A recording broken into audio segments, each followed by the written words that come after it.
Okay guys, so this video is about abs. People talk about abs. Again, abs are like any other muscle. They need to be worked.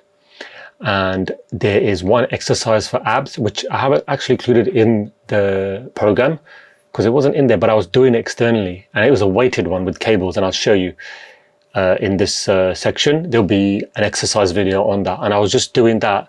I was doing a lot of circuits as well, like mountain climbers and burpees and knee jumps, skipping. Now I got to say that people talk about abs being made in the kitchen. What they mean is it's nutrition. Everyone has a six-pack. That's just a fact. Obviously we got fat covering it, and most of the fat is around that area because love handles and stomach. Partly because a lot of important organs are around there, right? Love handles, you've got your kidneys, so they're there to protect that area too. And it's one of the most stubborn areas where the fat will go off, but it does go off eventually because you can't spot reduce fat. It's overall body percentage that I learned from this transformation. The fat will come off. Where it comes off first is genetics.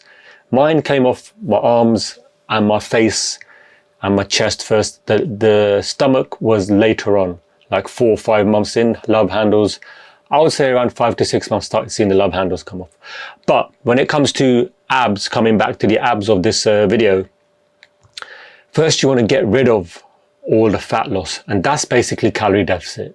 Follow a nutrition plan, calorie deficit, the weight will come off. Once you start seeing the weight coming off, then you can do mountain climbers and high knees in the meantime. You're burning extra calories. That's what you want to do, right? You want to burn more energy. So it's all helping towards seeing that six-pack. But now, when you get to that 15, 12%, I'm on 12% at the moment, and you can just about see it.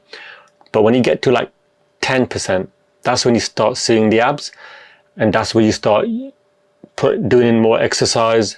You can do it in the program as well as you're doing it, because like you said, it is like any other muscle. It needs to be trained. I would recommend doing it. I was doing a little bit of sit-ups. I was doing sit-ups. I was doing mountain climbers. I was doing high knees. So I was doing abs very slowly, very concentrated sit-ups, negatives again, going back and forth. So these muscles have to be treated like every other muscle. You need to train it.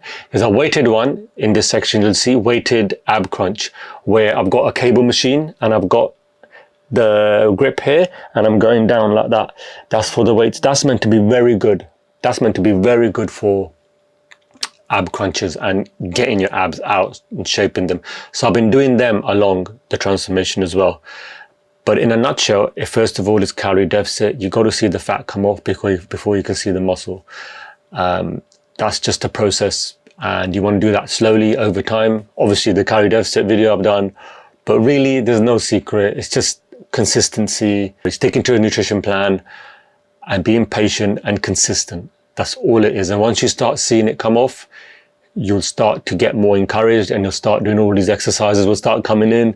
You start to get more excited, even though it's too late to do the ab exercises and I've got 1 week left for photo shoot. Will it make much difference? I don't think so. But it just encourages you, start doing it. So I would say do it while you got the body fat on you. Still exercise, train your muscles, because it's just adding more to the deficit, and it will help the process a bit quicker of getting the fat loss. You just be more of a caloric deficit. So that's six packs for you. It's just calorie deficit, follow it consistently, exercise as well. It all adds, it all helps, yeah. All right guys, see you in the next video.